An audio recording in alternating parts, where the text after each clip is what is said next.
आपल्याला god hello and welcome to short story. हे सगळं तू एडिट करशील ना?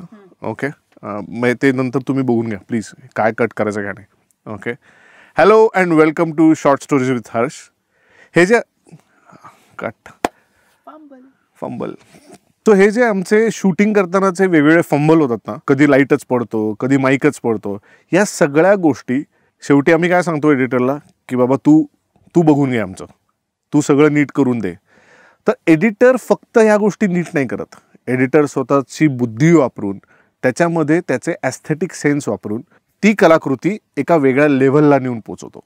असाच एक भन्नाट एडिटर आज आपल्याबरोबर गप्पा मारायला आलेला आहे, ज्यांनी आत्ताचे सगळ्यात मोठे हिट काश्मीर फाईल्स आणि वॅक्सिन वॉर आणि अनेक वेगवेगळ्या तऱ्हेचे पिक्चर्स, ॲड फिल्म्स गेले 25 वर्ष जो एडिट करतोय, असा एक भन्नाट माणूस आज आपल्याबरोबर गप्पा मारायला आलेला आहे, Mayuresh मुरुडकर.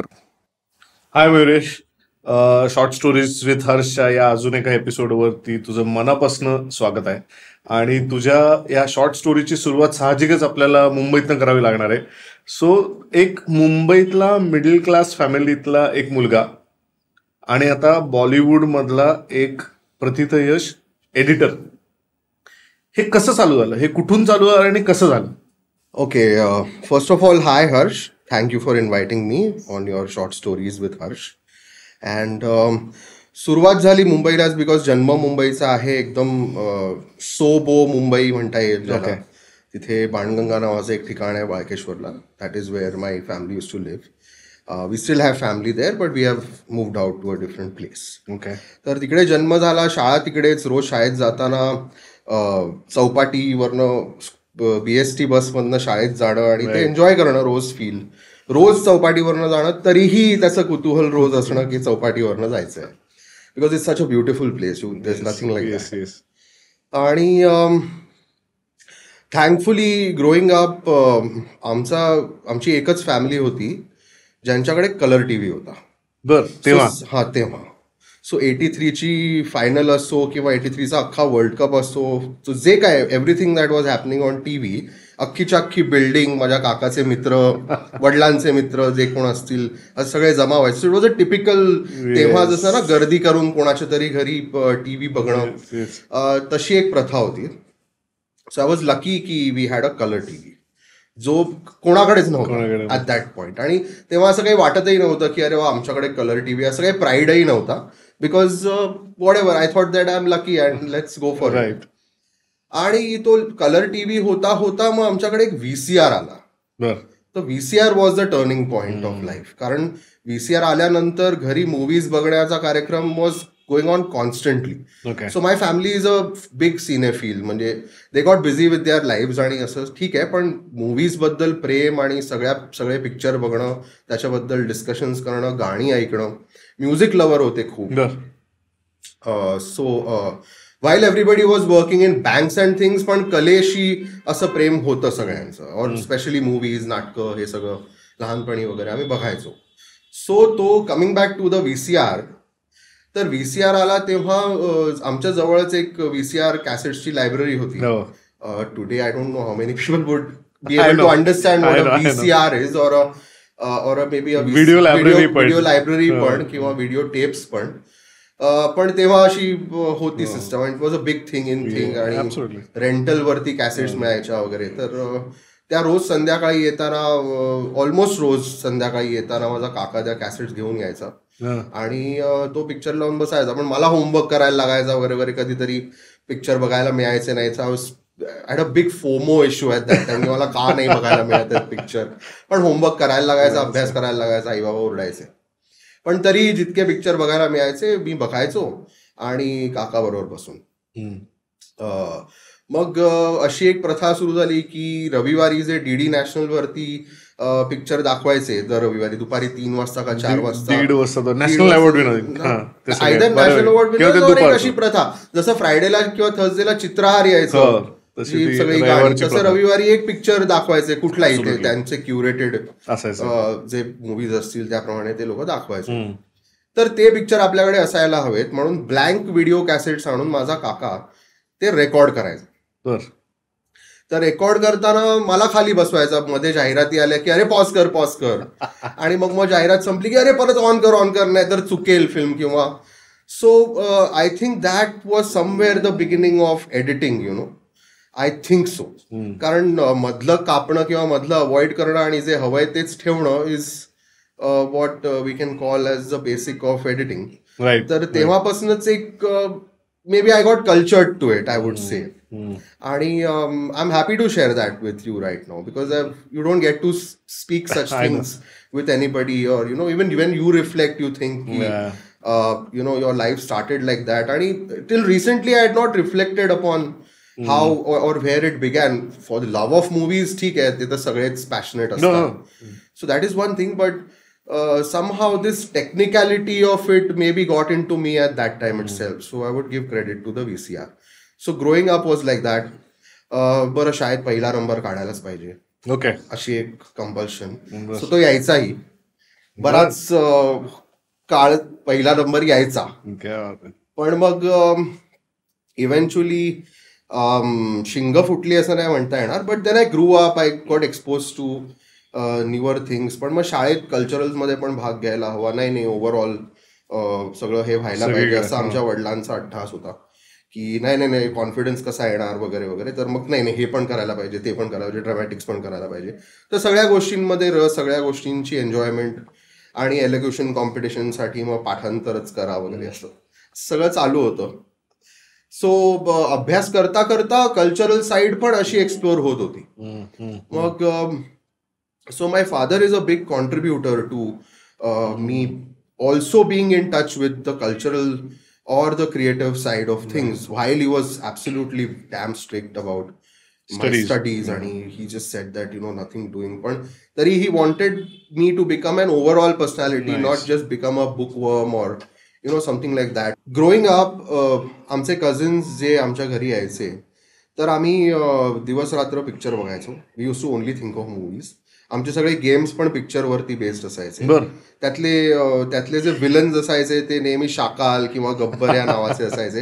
If my cousins will watch this, they are going to laugh their hearts out, because आम्ही अजूनही त्याच्याबद्दल बोलतो, अरे किती मजा यायची. आणि तेव्हा ऑर्गॅनिक गेम्स ना, कम्प्युटर नाही, काय नाही, स्वतःचे गेम्स इन्व्हेंट करा, त्याच्याने खेळा, आली मजा तर बरं आहे, नाहीतर नाही, मग तर प्रँक्स करा, काहीतरी करा, अशाच टाईपचं एंटरटेनमेंट होतं. बाकी किती पिक्चर बघणार. आणि तसं पण एवढं अलाउड नव्हतं. आज was a little on the education side focus kind of a family. So ते पिक्चर बघायला द्यायचे, पण इतकं पण नाही की दिवस रात्र. But hours was always about movies. तर ऍक्च्युली काय आहे, क्युरिओसिटी अशी होती की सगळ्यांच्या आधी आपल्याला स्टोरी माहिती असायला पाहिजे येणाऱ्या नवीन पिक्चरची. का तर मग ह्या जेव्हा बहिणी किंवा वगैरे येतील त्यांना सांगायला की नाही मला तर स्टोरी माहिती आहे, हे त्यांनाही माहिती नसेल कदाचित. But my curiosity was always to know the story before the movie released. I don't know why, but that was a curiosity. आणि मग आय थिंक इव्हेंच्युअली की एक पिक्चर कसे बनतात, कोण बनवतं, मग त्यातली जी क्रेडिट्स येतात त्याच्यामध्ये मग ह्याचा अर्थ काय आहे, त्याचा अर्थ काय आहे, असं करत करत मग त्यात 2-3 काही गोष्टी कळायच्या. पण screen play for that matter हा जरा टर्म मी कधी ऐकली नव्हती. व ह्याचा अर्थ काय असतो, किंवा एडिटिंग ह्याचा अर्थ काय असतो, काय करतात, किंवा एक्झॅक्टली काय. तर फिल्म्स कशा बनतात, एवढं एंटरटेनिंग गोष्टी लोक बनवतात, त्या कशा बनवतात, तर त्याच्याबद्दल एक क्युरिओसिटी लहानपणीच डेव्हलप झाली. Because that was something so out of our regular stream. बाकी शिक्षण आणि that space was there for everybody. पण ही जी एक वेगळी फील्ड आहे, हे कसं करतात ह्याच्याबद्दल एक खूप कुतूहल होतं. I think that curiosity also led to where I am today. I feel. आणि मग बाकी मजा करत करत. पण मग तू हे डिसाइड कधी केलं to convert this passion into profession? When was that calling kind? So I'll tell you. So I remember very clearly that in my 10th standard when we were studying about world history as a history subject मध्ये, जेव्हा world war कधी झाले आणि काय झाले आणि ते कोणी कसे सुरू केले त्याच्याबद्दल खूप डिटेल्स टेक्स्टबुक्स मध्ये नाही आहेत. The realities of the details are not there. It was just की बाबा हे घडलं, फक्त इव्हेंटचे मेन्शन्स आहेत. There is no real history in there, wasn't really, because I discovered a lot later on. पण so one of our teachers Mrs. Sangeeta Gole, who retired as a principal of one of our school's branch only, and my school was Bombay Cambridge School okay in Andheri. आणि आमच्या शाळेमध्ये computer room होती, बऱ्याच शाळांमध्ये नव्हती, तर आम्हाला basic ते प्रोग्रॅमिंगचं कम्प्युटिंग, मग त्याच्यात ते डिझाईन्स बनवणं, ते काय ॲस्ट्रिक्स आणि हॅशटॅगची डिझाईन्स, ते जे काय प्रोग्रॅमिंगची लँग्वेज वगैरे थोडीफार शिकवायचे आणि त्याचे मार्क्सही मिळायचे एक्स्ट्रा. अर्थात 10th मध्ये ते सब्जेक्ट नव्हते, पण वी वर लर्निंग कम्प्युटर्स, आणि आमचा एक कम्प्युटरचा एक स्पेशल पिरियड असायचा ओके ज्याच्यामध्ये आणि त्याची एक्झाम असायची internal. So I went to a very good school. तर because the school was so forward thinking, आणि हे त्याच्यामध्ये आमच्या एक टीचर होत्या ज्यांच्याशी मी अजूनही टचमध्ये आहे. नेम वॉज मिसेस संगीता गोळे. And I would like to mention her here because what she did impacted the most to me. What she did was, in my 10th standard, she actually managed to go and get the Schindler's List had released at that time. Steven Spielberg's film, one of the best films ever made. It speaks so beautifully about the topic. तर Schindler's List had released and we had no idea because तेव्हा foreign films बद्दल इतकं इथे नव्हतं. So she actually managed to get hold of Schindler's List somehow, and she edited all the maybe the violence or the, I don't remember exactly, but she had told us that she has edited it out, and she maybe made a 40-50 minute edit out of it to only retain the history part of those times. आणि आमच्याकडे एक AV room होती ज्याच्यामध्ये त्या AV room मध्ये आम्हाला तिने edited film दाखवली होती, just to give us a sense of the history at that time, तेव्हाचं काय होतं, कसं होतं, आणि what better than Schindler's List. So that is when I just started thinking that movies can be use to even create awareness. Movies can be used to tell stories which are untold. Movies can be made to pass on important messages that can spread to a lot of people at the same time. So it was the idea of it being a prasar madhyam just struck me when I was in the 9th or 10th, and then I decided, that I need to go into this field, because if one has to make good films, entertaining films, but at the same time, if some important messages can be passed on, I think it's a great medium to be part of. And that's when I decided that I think I should make my journey into this, or explore this as a career option.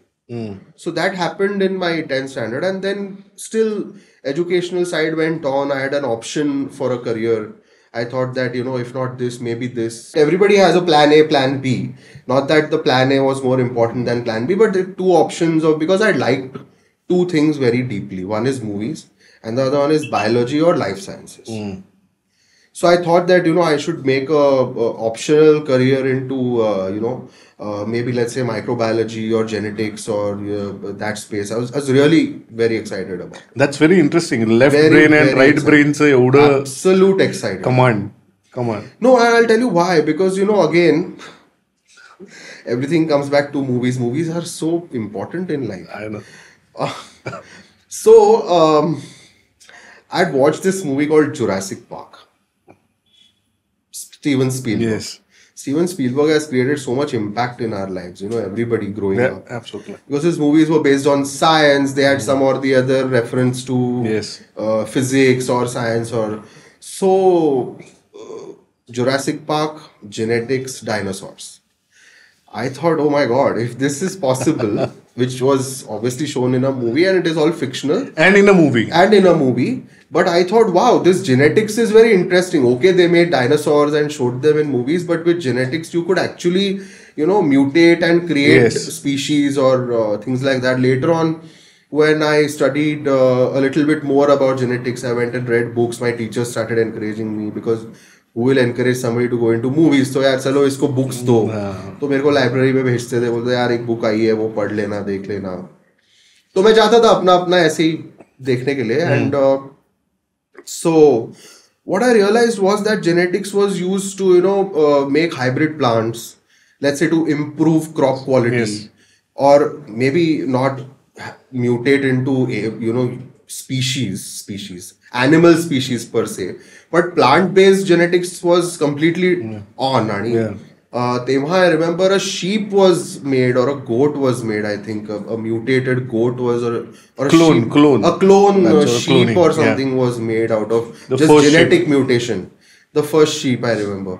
So again, that was also very interesting. I thought that a field like this can be used to some sort of improvement of life, and my bent was always towards towards something that was constructive in a way, that whether it was movies or thought, I don't know, it's just how maybe I grew up, or maybe how my parents have brought me up, or my elders have brought me up. I think that I was always towards the constructive side of life.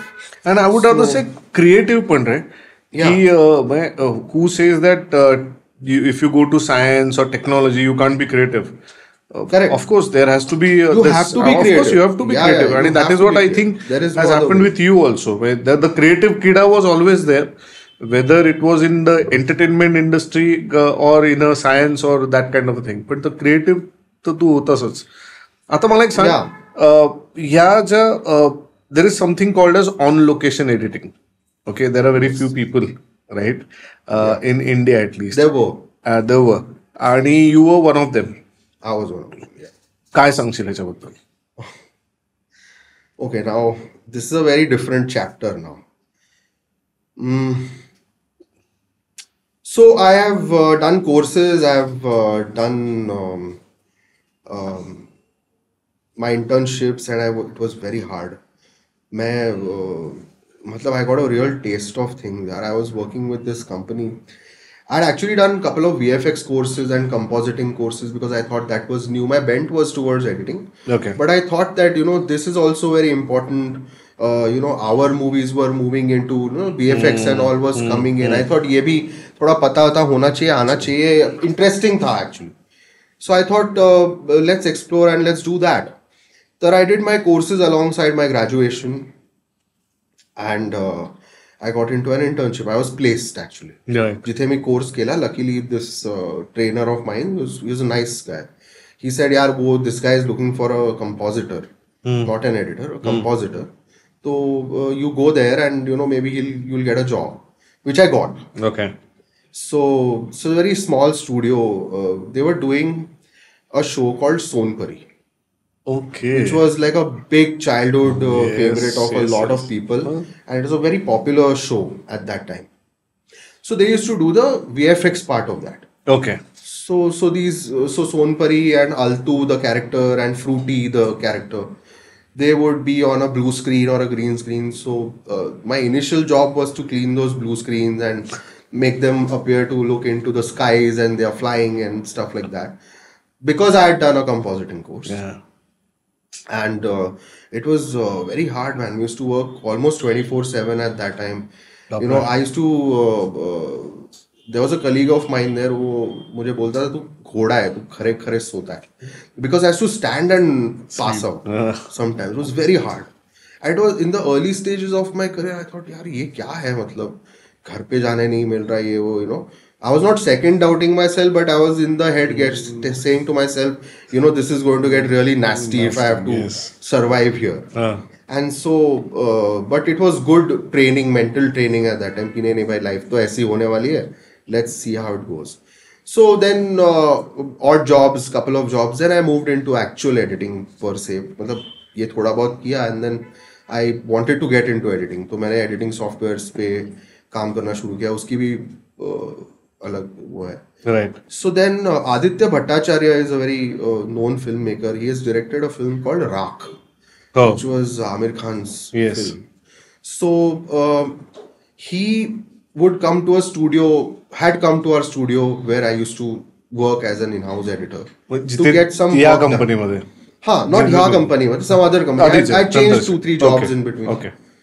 तो वो चलता रहता. I was looking for better. I was looking for somewhere where I wanted to be, etc. Right. So he actually came and told me that, because he used to travel the world, he had seen probably other technicians working around the world, etc. So he told me that, वो on location editing करते हैं, पता है क्या? And I was like, कैसे हो सकता है? Because I am talking of analogue times. अभी तो डिजिटल आ गया है, but we'll get into that. But analogue times में तो मूवीज रील्स पे बनती थी. मैंने कहा यार ऑन लोकेशन हो ही कैसे सकता है, because from reels you have to bring them to a digitized format to put them into computers and then edit them on computers and then put them back on reels. That was the system. Right. So I said, but to be able to edit, it has to be digitized ना. वहाँ के वहाँ कैसे हो सकता है? So even I got curious कि ऐसा कुछ होता भी है कि नहीं होता है. So then I explored and I thought that then I approached Avid, the company.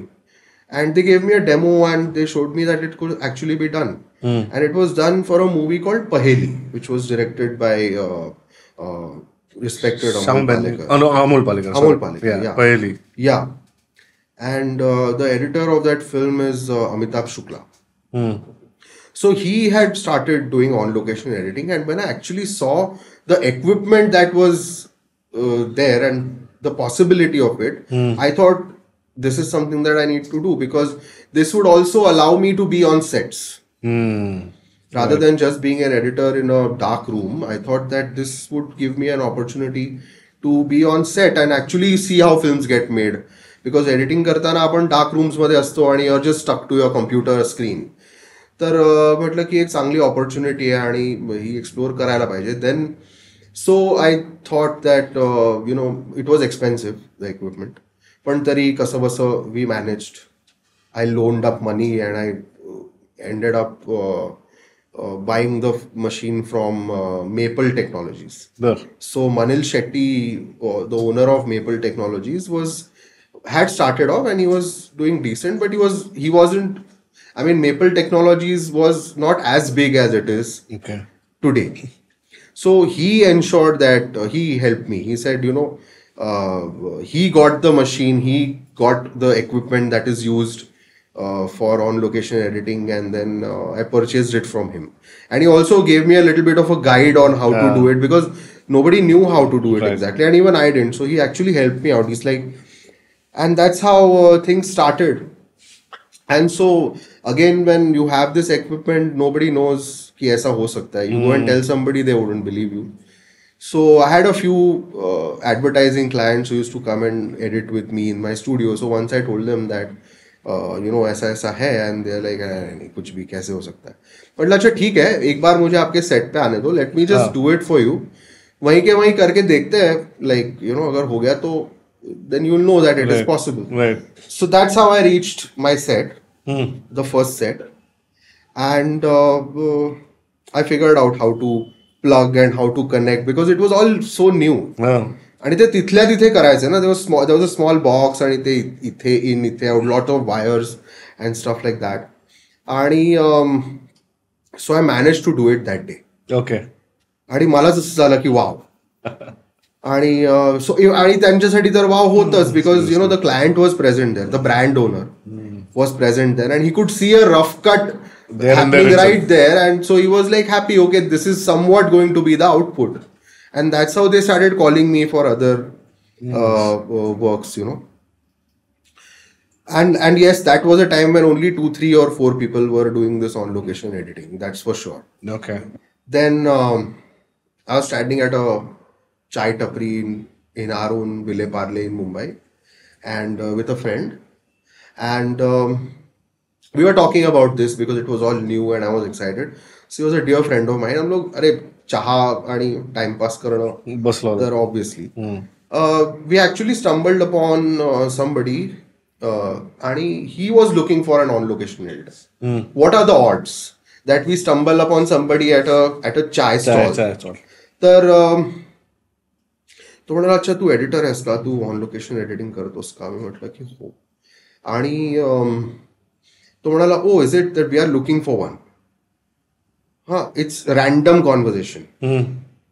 And next thing I know is that I'm on a flight जी कलकत्त्याला जाणार आहे, आणि कलकत्त्यामध्ये एक कृष्णकली नावाचा एक शो जो अमोल पालेकरांनी डिरेक्ट केला होता फॉर डीडी नॅशनल. तो 22 पार्ट्सचा शो ते शूट करणार होते तिकडे, आणि तिकडेच त्यांना एडिटिंग सुरू करायचं होतं पॅरलली, बिकॉज डिलिव्हरीजच्या टाइमलाइन्स मॅच करायच्या होत्या. सो तिथेच ॲटलिस्ट काही नाही तर बाबा फुटेज कॅप्चर होणं तिथल्या तिथे, आणि तिथल्या तिथे एक ॲटलिस्ट लाईनअप सुरू होणं वगैरे, ही अशी सगळी प्रोसेस तिकडेच सुरू व्हावी, सो दॅट आल्यानंतर when we are back to our homes त्याच्यानंतर एडिटिंग ॲटलिस्ट एक बेसिक सगळं झालेलं असेल, आणि त्याच्यानंतर फाईन ट्यून करून मग ते फायनल करून पुढे एपिसोड्स लॉक करून मग ते सबमिट करायचं. सो दॅट्स हाऊ लाईफ टूक ऑफ. आणि the person that I met randomly at a tea stall, ज्याने माझ्यासाठी ही ऑपॉर्च्युनिटी क्रिएट केली किंवा जी झाली, तो स्वतःही एक डिरेक्टर आहे, आणि त्याने एक मराठी फिल्म बनवली आहे ज्याचं नाव आहे जिंकी रे जिंकी. त्याने 2-3 मराठी फिल्म्स बनवल्यात, आणि he is a director name Rishi Deshpande. आणि Rishi Deshpande is the director of a very very popular serial called Nayak. Okay. कसं जगायचं, कसं वागायचं, ती सिरियल त्याने डिरेक्ट केली आहे. आणि आय थिंक त्याचं specialization is working with children or young adults, you may call it आजच्या लँग्वेजमध्ये. तर जिंकी रे जिंकी नावाची फिल्म तो बनवणार होता, आणि it was like a very based on real life अशी एक फिल्म होती. एक आपल्या शिक्षण खात्यामध्ये एक ऑफिसर होते, Bhaurao Gawade, sorry I forgot. त्यांच्या आत्मकथेवरती ते पुस्तक आहे. त्यांचं एक पुस्तक होतं प्रकाशाच्या उंबरठ्यावर. त्या पुस्तकावरती बेस्ड ती फिल्म होती, आणि ती फिल्म इज अबाउट हिमसेल्फ. तो ती फिल्म बनवणार होता, आणि that's when I got my first break. He gave me my first break in a movie as an editor. तर मी लोकेशनवर जाऊन, खेडला आम्ही शूटिंग केली होती त्या फिल्मची, तर मी लोकेशनवर जाऊन तिथल्या तिथे एडिट करून वगैरे वगैरे, आणि खूप मजा आली लहान मुलांबरोबर काम करताना. आणि since I also have a little inkling and bend towards working with children or want to work with children or तसं, तर मग that help working with Rishi and doing children's films actually did a great thing for me. And that's how life started. Yes. So ad films, जिंकी रे जिंकी, आणि हा सगळा प्रवास करत करत करत काश्मीर फाईल्स. हा सगळा जो प्रवास आहे, हा एवढा मोठा जो तुझा करिअरचा स्पॅन आहे ना, हे एवढ्या मोठ्या एकदम बिग लीग मध्ये काश्मीर फाईलनी तुला नेऊन पोचवलंय. ओके. हा कसा घडलाय, म्हणजे हे पुढचं ट्रान्झिशन कसं घडलं? सो जिंकी रे जिंकीपासून सुरुवात झाली, पण त्याच्यानंतर मी खूप मराठी फिल्म्स एडिट केल्या. म्हणजे तुझ्या माझ्यात नावाची एक फिल्म आहे, प्रेम म्हणजे प्रेम असतं नावाची फिल्म आहे, ती मी एडिट केली आहे. तर प्रेम म्हणजे प्रेम असताना मध्ये पल्लवी जोशीनी खूप चांगलं काम केलंय, ती होती त्या फिल्ममध्ये. आणि इव्हेंच्युअली आम्ही त्याच्या गाण्याच्या प्रमोशनल सॉंगच्या शूटच्या वेळी भेटलो, आणि आम्ही आधी नव्हतो भेटलो कारण मी ती फिल्म ऑन सेट एडिट केली नाही आहे. ओके. तर आम्ही नंतर एडिट झाल्यानंतर त्या प्रमोशनल सॉंगच्या शूटच्या वेळी भेटलो, आणि मी त्यांना म्हटलं की मला तुमचं काम खूपच आवडलं, आणि एडिट करताना तुमचे सीन्स खूप मजा आली, बिकॉज तुमचा परफॉर्मन्स खूप चांगला आणि पॉवरफुल होता, जो की तो होता. So that is how I met her. आणि तिकडे आणि मग द फिल्म गॉट रिलीज, आणि इट डिड इट्स बेट, आणि इट वॉज अ हिट. आणि त्याच्यानंतर then the journey started off towards making my own film. तर मग मी एक मराठी फिल्म डिरेक्ट केली, आणि त्याच्यानंतर I wanted to make more films actually, म्हणजे as a director, and at the same time was always editing. बरोबर. म्हणजे हे फिल्म्स माझी पहिली फिल्म बनवली ॲज अ डिरेक्टर, पण एडिटिंग कॉन्स्टंटली चालू होतं. whether it was advertising, whether it was some kind of non-fiction, काही sketches, all kinds of things I was doing. So त्याच्यानंतर 2018-19 मध्ये Pallavi was producing a show called Bharat Ki Baat for News 18. So again it was a 26-part show. आणि it was all talking about various aspects of India, आणि all positive things, म्हणजे जे चांगलं घडलंय देशामध्ये त्याच्याबद्दल, किंवा ज्या लोकांनी कॉन्ट्रीब्यूट केलंय, or what this country is about. So वेगवेगळे टॉपिक्स होते त्या एपिसोड्सचे, आणि तसे 26 एपिसोड्स बनवायचे होते. आणि सो शी सेड दॅट की अशी सिरीज आहे, तर ती तू एडिट करशील का? तर I happily took up the job, आणि that is how okay. We made that show for almost 4 months. आणि तेव्हा एक क्रिएटिव्ह ट्युनिंग आमचं जुळलं विथ ऑल ऑफ अस. आम्ही एक यंग टीम होती एकतर सगळी काम करणारी, आणि आम्ही दिवस रात्र काम करत होतो. कारण तो every week it was a 2 episode show. Every week Saturday आणि संडेला 2 episodes. सो सॅटर्डे संडेला दुसरा एपिसोड, फ्रायडेला रात्रीपर्यंत कधी कधी आमचा एपिसोड जायचा. So some of the episodes have actually gone at the very last minute. Because सगळं फुटेज ऑल ओव्हर इंडियामधनं येत होतं. All the teams were shooting everywhere, आणि प्रोडक्शनवाल्यांची धावपळ होत होती. ते सगळं फुटेज मला आणून द्यायचे. I had 2 assistants, 2 edit rooms, आणि 2 वेगळ्या एडिट रूम्समध्ये त्यातल्या स्टोरीज एडिट होणं, and then we would merge them आणि we would put the episode together. मग त्यातले व्हॉइस ओव्हर्स, त्यातली क्रिएटिव्ह डिरेक्टर, तिचे इनपुट्स यायचे. तृप्ती म्हणून आमची एक क्रिएटिव्ह डिरेक्टर होती. सो ती स्क्रिप्ट पण लिहायची, आणि एकदम प्युअर हिंदीमध्ये लिहायची. तेवढं प्युअर हिंदी मी कधीच वाचलं नव्हतं, म्हणजे ॲटलिस्ट इन शोज. पुस्तकांमध्ये तरी वाचलं होतं, पण नॉट इन शोज. एकदम अस्खलित Hindi.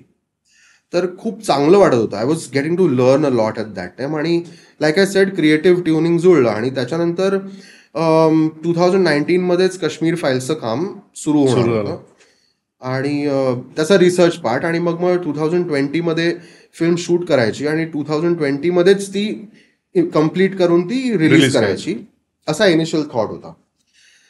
So but then little did we know 2020 मध्ये आलं कोविड. तर ह्यांचं शूट प्लॅन्ड होतं for about 17 March or something. सगळी टीम निघणार होती. ऑलमोस्ट अर्धी टीम लोकेशनवरती पोचली पण होती, काइंड ऑफ. आणि then the notification came that there is going to be a lockdown, असं तसं, आणि they had to cancel everything. And then everything got stalled for some time. आणि मग लेटर 2020 मध्ये थोडासा ईज जेव्हा मिळाला, तेव्हा फिल्मचं परत शूटिंग झालं. म्हणजे 1 go मध्ये परत शूट केली फिल्म डिसेंबरमध्ये. आणि then everybody came back, and then we started editing the film. आणि मग ती 2021 मध्ये रिलीज करूया म्हणता परत then the third wave happened, आणि all the it was a very bad time that everybody had to go through. सगळ्यांनाच खूप त्रास झाला त्याच्यामध्ये. पण तरी आम्ही एडिट करत होतो, आणि we actually it was a good thing, because we got a lot of time to revisit the film. Not that we changed a lot, but we at least could revisit the film many times, and we could fine tune a lot. We removed some parts, etc. It's editing process मध्ये, of course, all that. आणि finally 2022 मध्ये मार्च मध्ये film release झाली. And I had not expected that kind of a huge response to the film. I knew that the film is going to touch hearts. I knew that the film is going to, convey its message, which it has to. And but I had not thought that the film will do that much. Rather, वो thought कभी था ही नहीं, basically. म्हणजे एक चांगली film, एक चांगली story, आणि एक ऑनेस्टीने ती स्टोरी आणायची आहे. That was the thought process. त्या थॉट प्रोसेसनी I have approached all my work. आणि आमचा पण असा अप्रोच होता की तशीच बनवावी, ऑनेस्टली बनवावी. आणि तशी ती बनली. आणि आय थिंक ती ऑनेस्टी कुठेतरी दिसून आली, आणि ती अपील झाली की इतकं काय म्हणतात त्याला, रॉ प्रेझेंटेशन आहे त्या फिल्मचं. आणि त्यामुळे एडिट पण तशाच प्रकारचं आहे त्या फिल्मचं. It's very, it flows on, it's very raw, it's very, काय म्हणतात त्याला, in a way it's very bold, जशा प्रकारे ते केलंय. माझा पुढचा ह्याच्याशीच रिलेटेड एक्झॅक्टली प्रोसेसबद्दल प्रश्न आहे की तुझं प्रेम म्हणजे काय असतं, नंतर तुझ्या बाकीच्या आधीच्या movies which are fiction movies, okay, आणि cut to you are doing a completely hard core realistic cinema. How challenging it was for you as an editor? जेव्हा मी डिसाईड केलं होतं की फिल्म्स जॉईन करायच्या, तेव्हा हा एक मेन विचार डोक्यात होता की फिल्म्स ह्या अवेअरनेस रेज करायला असू शकतात, फिल्म्स ह्या सोशल मेसेजेस पास ऑन करण्यासाठी असू शकतात, फिल्म सोशल इश्यूज रेज करण्यासाठी असू शकतात, किंवा इम्पॉर्टंट पॉझिटिव्ह मेसेजेस काही चांगल्या एंटरटेनिंग फिल्म्समधनं पास ऑन होऊ शकतात. हो. So what better than Kashmir files, because काही मूव्हीजना सांगण्याचा जो अप्रोच असतो तो बोल्ड असतो. काही मूव्हीज सॉफ्टली मेसेजिंग कन्वे करता येतं किंवा काही film out and out entertainment असतात. पण Kashmir files was a film which probably required a bold approach to be told as a story for its reach, I would say, for its impact, I would say. आणि त्यातनं जे messaging आहे ते पोहोचवण्याची पद्धत किंवा अप्रोच हा बोल्ड आहे. You know, that's about it actually. आणि editor is director is captain of the ship as always, right? Yeah. पण जेव्हा तुम्ही फिल्म बनवल्यानंतर एडिट टेबलवर घेता तेव्हा एडिटरचा पॉइंट ऑफ व्ह्यू किती घेतला जातो डायरेक्टरकडनं, किती फ्रीडम मिळतो तुम्हाला, का everything is dictated by directors and you have very limited role to play? How it is? मुळात काय आहे की editors first, I think objective should be to understand the director's vision,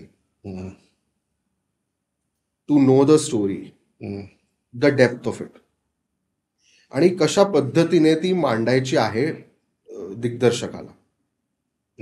हे खूप इम्पॉर्टंट आहे for an editor to understand.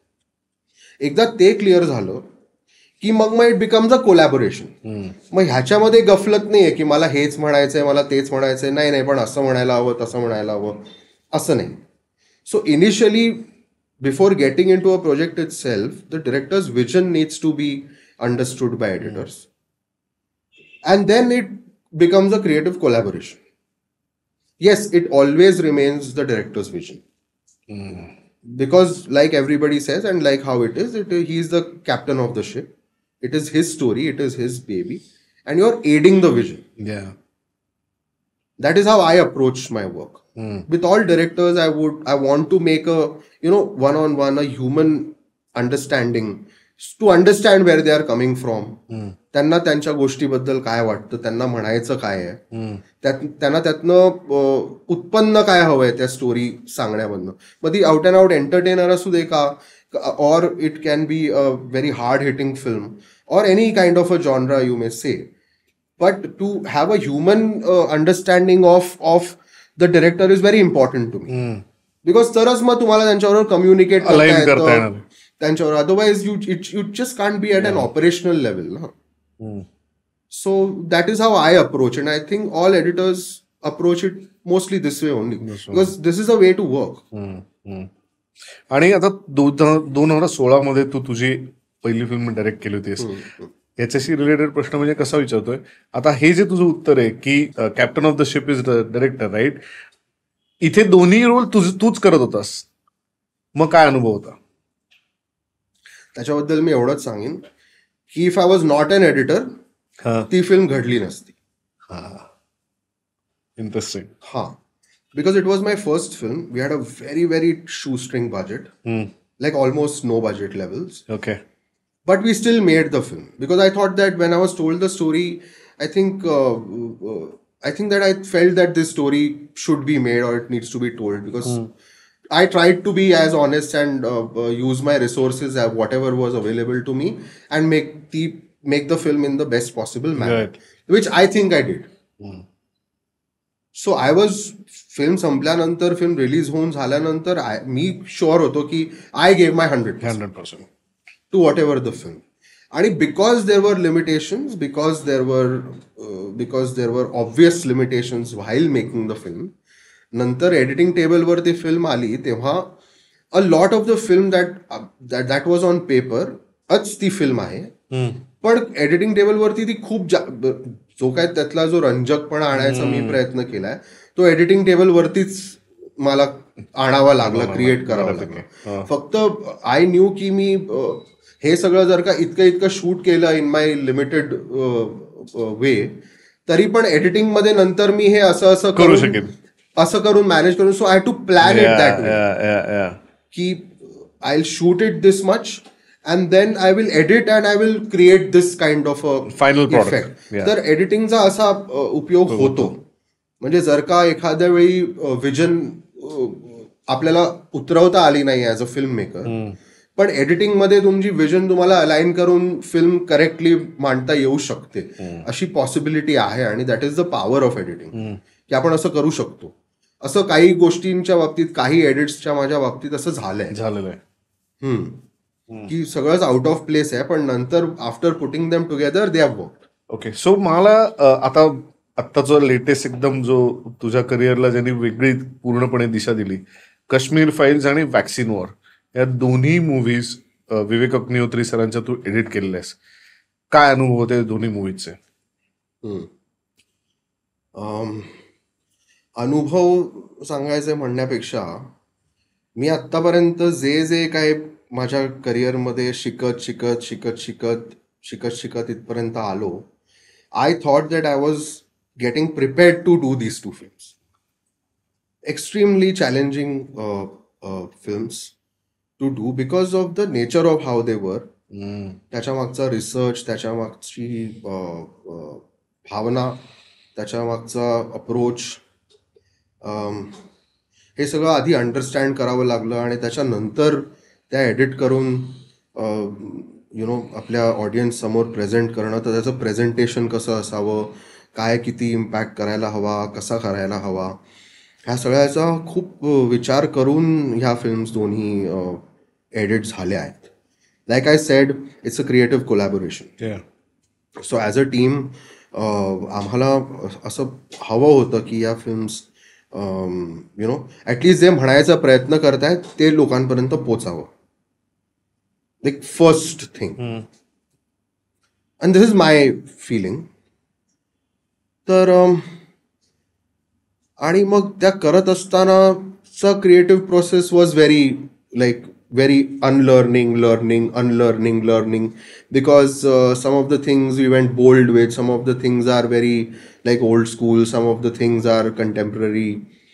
असं combination आहे actually त्या, if these edits are to be spoken about.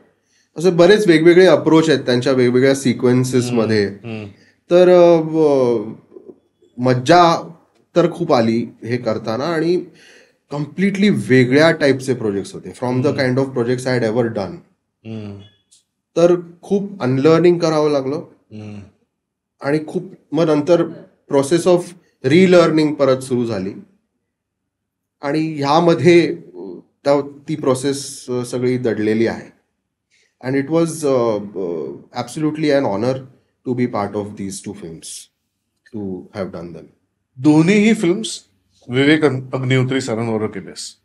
As a director, your relationship with him as a director and editor. Vivek sir is actually a mentor. He's actually a guide, and he is constantly teaching you something. Like whenever he's talking normally with you, also you will end up learning something, because he's so full of knowledge. He's so well read. He has traveled the world. He is so educated himself. And so every personal meeting with him, whenever it happens or whenever we are working together, becomes a learning process. Not just to me, but for everyone. So he has a very teacher's approach. Like he's actually a teacher, like a mentor, a guide, and he's always there to correct you. And it's a great collaboration. And I think creatively, I hope and believe that we do more work together, and I hope it stays the same way. अशीच दुसरी व्यक्ती, that is आपले Sachin Khedekar sir. Sachin Khedekar sir is such a wonderful actor. Everybody knows that. आणि माझं त्यांच्यावर association आहे of about 3 or 4 films. About 3 or 4 films, regional films. But I'm talking about times when this social media was not the hugest thing, or publicity माध्यम was only limited to newspapers. म्हणजे त्याच्यात जाहिरात यायलाच हवी, नाहीतर लोकांना कळणार नाही. या सोशल मीडियावरती आपण एक पोस्ट टाकली की ती इतक्या लोकांपर्यंत पोहोचते. So when we were doing all this kind of work, we didn't get a chance to actually put it out there जसं आज possibility आहे. But I have done about 4 or 5 films as an editor on his films, and I genuinely think that if Sachin sir, if you're listening to this, we are yet to see the best of Sachin sir, is what I think. Because I think he's a prolific, brilliant, Yeah. superb actor, and there is so much more to his acting, and we are yet to see the best of him. इथे आता आमचा crew पण तू बघितलं असेल खूप young आहे. Okay. आणि अनेक अशा लोक, अनेक मराठी मुलं तुझ्याकडे एक इन्स्पिरेशन म्हणून बघतात. आणि मुंबईमध्ये आहेस तू वाढलेला. Struggle is a part of, तुम्हाला सांगितलं होतं फिल्म इंडस्ट्रीत जायचं तर स्ट्रगल करता आलं पाहिजे. There is a different struggle out there. So असे ज्या लोकांना एस्पेशली बिहाइंड द सीन काम करायचं आहे, डिरेक्टर और एडिटिंग मध्ये, काय तुझा ऍडवाइस असेल त्यांना ऍज अ सिनियर म्हणून? See, very important, good question. तर काय आहे की वेन वी वर लर्निंग, आता ते ओल्ड अँड न्यू झालंय आणि I am not even that old, पण एक when we were beginning our careers, we believed in focusing on one filmmaker or one something for a long time to learn and to grasp things, and that I think today's young people, they should go and learn under people for a long time. Like, I have a feeling that there is an approach of little bit of impatience, which is natural. In that age you are a little impatient. आपको चाहिए कि आपको success जल्दी मिले, घर वालों को भी prove करना है कि नहीं भाई मैं इंडस्ट्री में हूँ तो मेरा अच्छा चल रहा है या इंडस्ट्री मुझे एक्सेप्ट कर रही है वगैरह. But you should give yourself some time to work with seniors, some other people, whoever you think you like or whose work you like. त्यांच्याबरोबर तुम्ही जर का 2, 3, 4 वर्ष, 5 वर्ष जर का एका फिल्ममेकर किंवा एका एडिटर किंवा एका सिनेमॅटोग्राफर, असं कोणी जी कुठली फील्ड तुम्हाला हवी आहे, back behind the scenes fields बद्दल सांगतोय. बिकॉज ना ऍक्च्युली ह्या ज्या हे जे एरियाज आहेत ते खूप क्राफ्टी आहेत. They appear to be easy but they are not.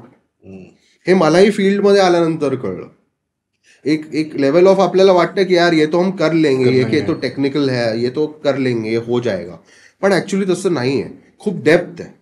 तर ती डेप्थ समजून घेण्याची गरज आहे. आणि if you invest in understanding the depth of the subject, then you will be able to do well in this career or actually hit the skies. But spend that initial time in working with people, whoever you think की जे तुम्हाला inspiring वाटतात, की बाबा नाही हा cinematographer आहे, हा खूप चांगलं काम करतो, ह्याची स्टाईल मला आवडते, किंवा हा एडिटर चांगला आहे, ह्याची स्टाईल मला आवडते, और हा डिरेक्टर चांगला आहे, हा खूप चांगल्या स्टोरीज डिरेक्ट करतो किंवा आणतो. तर पण अशा लोकांना अप्रोच करा. आणि the struggle is to actually have them to employ you, to get them to take you as an AD or an assistant editor or as an assistant cinematographer, but you get there. तर त्याच्यासाठी formal training तुमची important आहे. Technical field म्हणायला गेलं तर आता आपल्याकडे FTI आहे, आपल्याकडे अजून पण टेक्निकल इन्स्टिट्यूट्स. आता तो फुल ओपन झालाय. BMM कॉलेजेस, मास मीडिया, हे सगळं खूप आहे. फिल्म मेकिंगचं ग्रॅज्युएशन कोर्स अवेलेबल आहेत. सो फॉर्मल ट्रेनिंग तर इम्पॉर्टंट आहे. Okay, when you are going on the job you need to know at least okay basic this is how it's done. पण at the same time तुम्हाला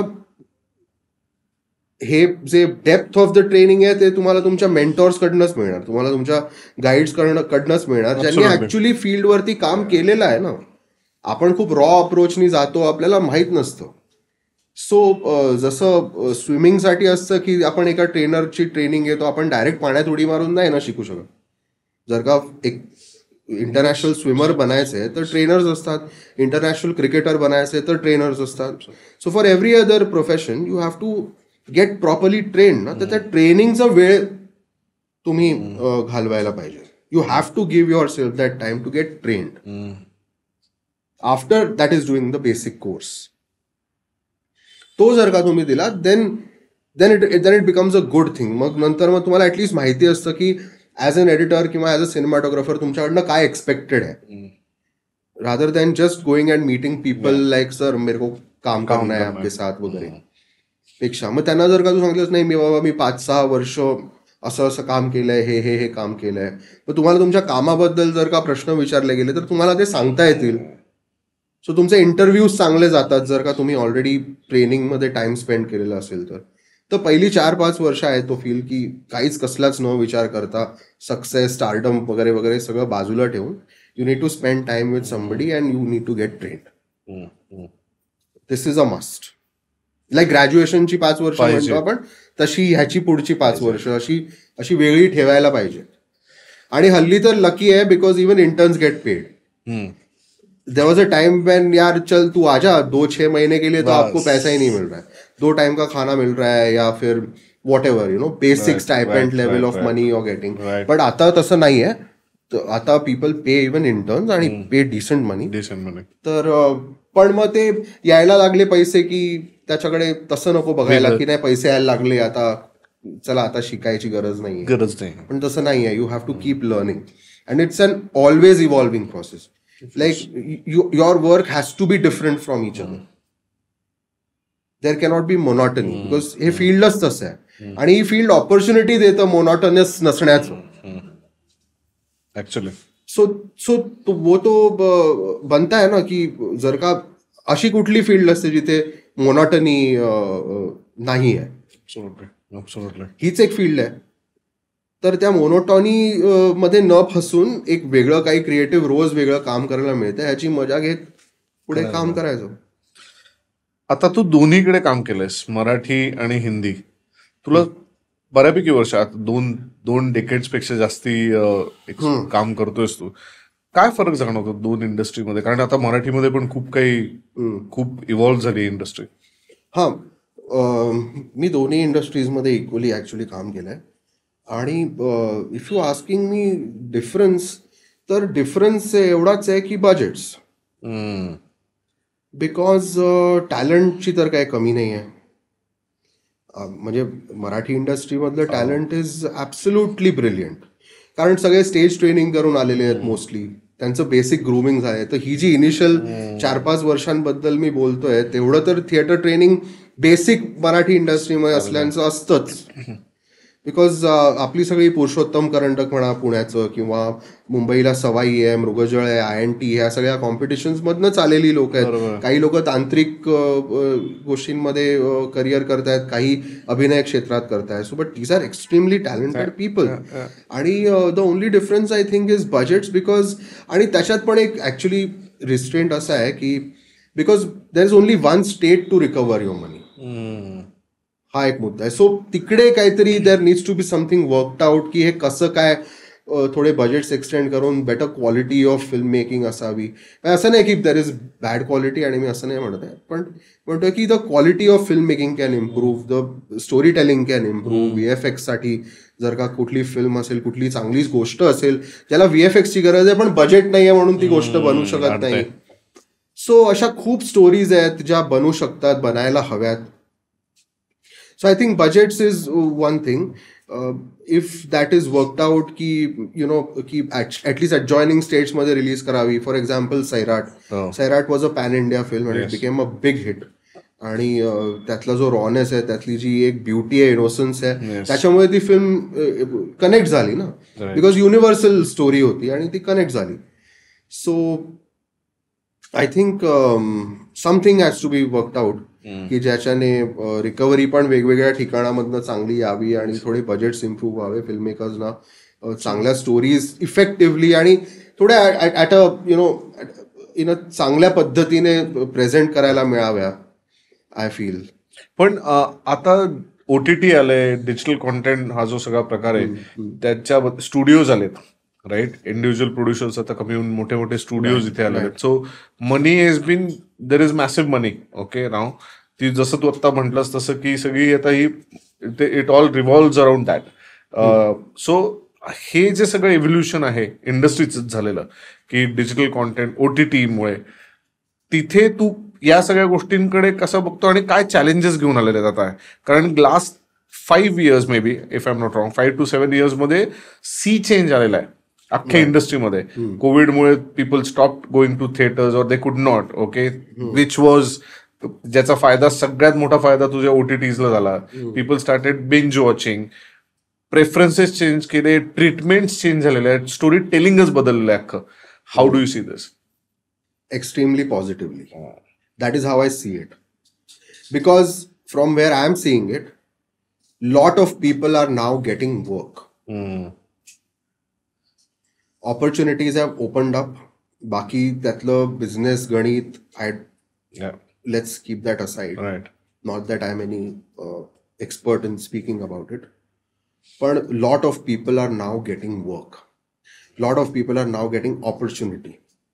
एक point असा होता जेव्हा opportunities limited होत्या, talent खूप होतं, पण आता ते टॅलेंट एक्सप्लोर व्हायला लागलंय. फॉर एक्झाम्पल हल्ली जे शोज येतात त्याच्यामध्ये इतके चांगले ऍक्टर्स आणि इतके चांगले चेहरे आणि इतके चांगले डीप अभिनय करणारी मुलं मुली, सिनियर थिएटर ऍक्टर्स म्हणा, हे वेगवेगळे ऍक्टर्स वेगवेगळ्या शोज मधनं येत आहेत, त्यांना काम मिळत आहे, टेक्निशियन्सना काम मिळत आहे. So I look at it very positively. The more this industry flourishes, whether it's in the form of OTTs or whether it's in form of studios or all kinds of things, I look at it extremely positively because a lot of people are now getting work. जी खूप चांगली गोष्ट आहे. आणि additionally ह्याच्यामध्ये like वेगवेगळ्या stories आता यायला लागल्यात.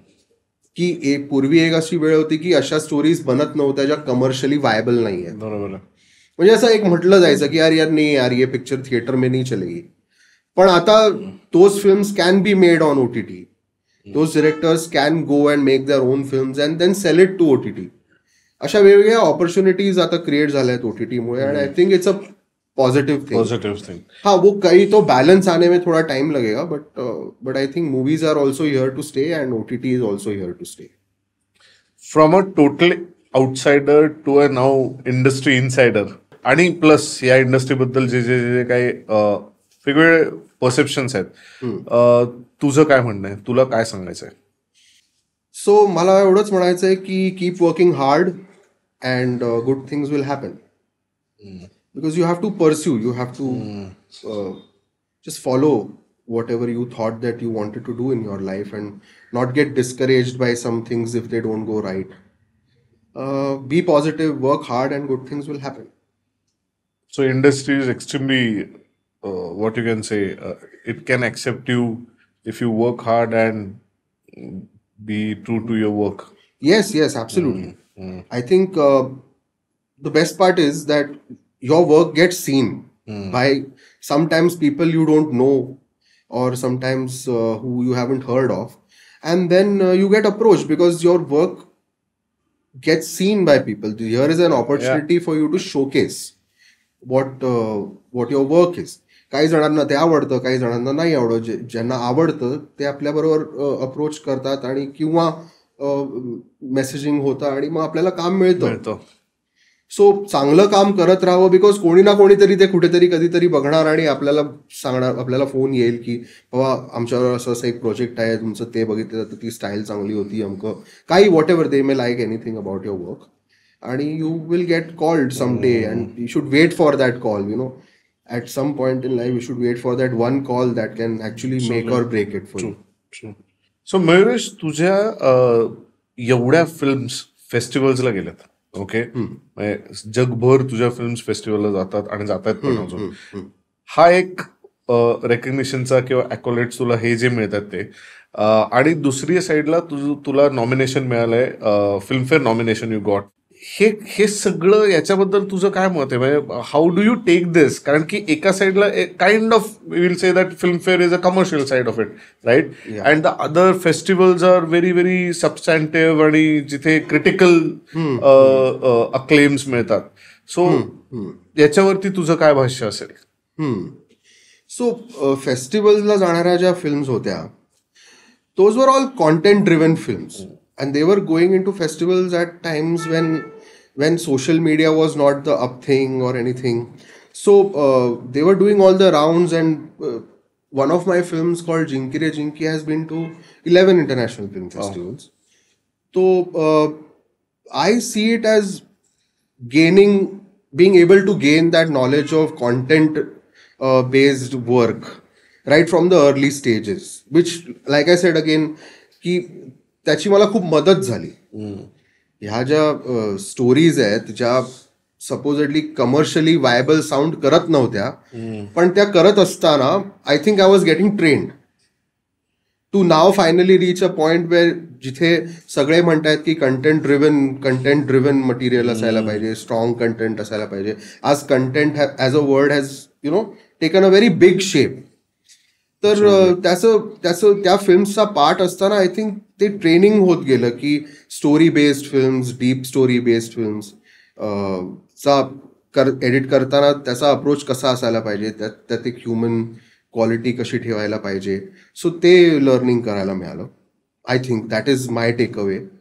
आणि getting a Filmfare nomination was very inspiring. It was motivating because it's in the commercial sense a very big award. आणि त्यात इतके टॅलेंटेड एडिटर्स असताना आणि टॅलेंटेड टेक्निशियन्स असताना you become one part of that, your one out of the 5. तर असा विचार आला की yes, it motivated me and I think that I am taking that motivation with stride and I will keep continuing doing as good work as much as I can. That is. Mayuresh, आपण एक पटकन rapid fire round करूया. Okay, I want very quick answers. So fun आहे, मजा येईल hopefully. Okay. Texting और calling? Calling. Climbing a mountain और jumping from the plane? Climbing a mountain. More money और more time? Time. Top 3 people on your speed dial? My mother, she's the only one right now. Okay. Least favorite subject in school? Maths. Maths. How long you take to get ready? 20 minutes, 25 minutes. On a scale of 1 to 10, how good are you at keeping secrets? 8 or 9. 8 or 9. Would you ever do a reality TV show? Participate in a Yes, reality participate. show? No. Your inspiration? My inspirations are many actually. One word that describes you the best? Hardworking. Okay. Last impulsive buy? Like I bought a back massager. Back massage. Yeah. Okay. Most proud achievement? About achievement, I don't know, but I think to see my parents feel the way they feel about me now, it feels like an achievement. So that is the most important for me. Fantastic. Mayuresh, thank you so much for coming on Short Stories with us. खूप मजा आली आणि खूप आम्हाला शिकायला मिळालंय. आणि all the best for your future endeavours. मस्त काम कर आणि आम्हाला भरपूर काम बघायचंय तुझं. Thank you very much. Thank you so much for wishing so kindly for me. And I wish you the same. I wish Short Stories with Harsh a lot of success. I think I liked the way y'all are taking this up, and hope to see great stuff from you guys. Thank you, Mayuresh. Thank you.